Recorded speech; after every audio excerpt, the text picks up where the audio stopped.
ప్రభావతి, బాలు, మీనా ఒకటై కలిసి ఉండటం తట్టుకోలేక చాలా టెన్షన్ పడుతూ, కంగారు పడుతూ ఉంటుంది. ఎలాగైనా వీళ్ళిద్దరిని విడగొట్టాలి అని చెప్పేసి ఫోన్ తీసుకొని ఫోన్ అయితే చేస్తూ ఉంటుంది. కామాక్షి బాగా నిద్రలో ఉంటుంది. ఫోన్ రింగ్ ఆడదు. అబ్బబ్బా, ఏ జన్మలో ఏ పాపం చేశానో, ఈ వదినకు పొరుగింటి దాన్ని అయిపోయాను అని చెప్పేసి ఫోన్ ఎత్తుతూ ఉంటుంది. ఈలోపే కామాక్షి తొందరగా ఫోన్ ఎత్తు.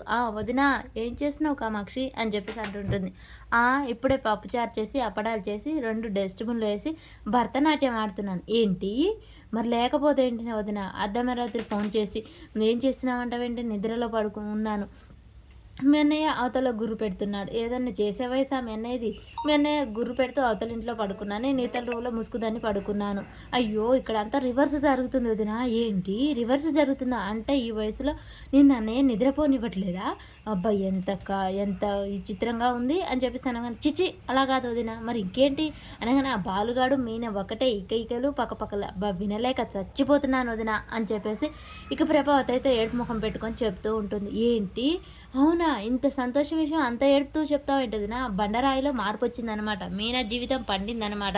ఇక బండరాయి కూడా మారిపోయి మీనా కొంగు పట్టుకొని తిరిగితే మంచిదే కదా వదిన, నువ్వు త్వరలోనే నాయనమ్మ కాబోతున్నావు అనమాట. అదే కదా నా బాధ. అంటే ఏంటి, నాకు అర్థం కాలే వదిన. బాలుగాడి మీనలకు ఫస్టే పిల్లలు పుట్టారనుకో, రోహిణికి విలువ ఏముంటుంది అని చెప్పేసి అనగానే కామాక్షి షాక్ అయి వింటూ ఉంటుంది. వదిన, వింటున్నావా? వింటున్నా, చెప్పొదిన. రోహిణి పెద్ద కోడలు కదా, ఇప్పటికే మా ఆయన ఆమెను బతుకమ్మని ఎత్తుకున్నట్టు నేను ఎత్తుకుంటా. ఆ బాలుగాడు ఒక్క మాట కూడా పడనివ్వట్లేదు.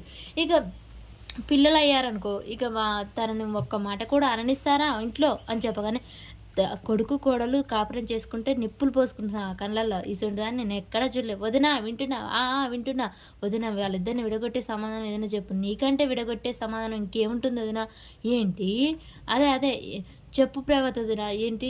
ఏం లేదు వదిన, అసలు వాళ్ళిద్దరు దూరంగా ఉండాలి, లేకపోతే నా పెద్ద కోడలికి విలువే లేదు. ఇప్పటికే నాకు, నా కోడలికి, నాకు ఇంట్లో విలువే లేదు. ఎందుకుంటుంది, మీరు చేసే పనులు అలా ఉంటాయి అని చెప్పాను. ఏంటి వదిన? ఏం లేదు వదిన. సరే, నువ్వైతే నాకు మంచి సలహా ఇవ్వాలి. మీనా బాలు కొద్ది రోజులు వెడంగా ఉండాలి, రోహిణి కడుపు పండే వరకు అని చెప్పేసి ప్రభావతి చెప్తూ ఉంటుంది. ఏదన్నా మంచి సలహా చెప్పు వదిన. నువ్వు అసలే నన్ను బెదరకొడుతున్నావేంటి, నాయనమ్మ తాత అని ఇప్పుడే అని చెప్పగానే, సరే చెప్తాలే. ఇప్పుడు నువ్వు అడుగుతున్నావు జాటికి చెప్తున్నా, లేకుంటే తెల్లవారు నన్ను నిద్రపోనిచ్చేలా లేవు నువ్వు. ఇప్పుడు ఆషాఢం కదా, అత్త కోడళ్ళు ఒకే ఇంట్లో ఉండకూడదు, కాబట్టి నువ్వు ఈ వంకతో వాళ్ళని దూరం చేసి అని చెప్పేసి అనగానే, ప్రభావతి, అబ్బబ్బా, చాలా థ్యాంక్స్ అన్న, దగ్గరుంటే నీకు ముద్దులు పెట్టేదాన్ని.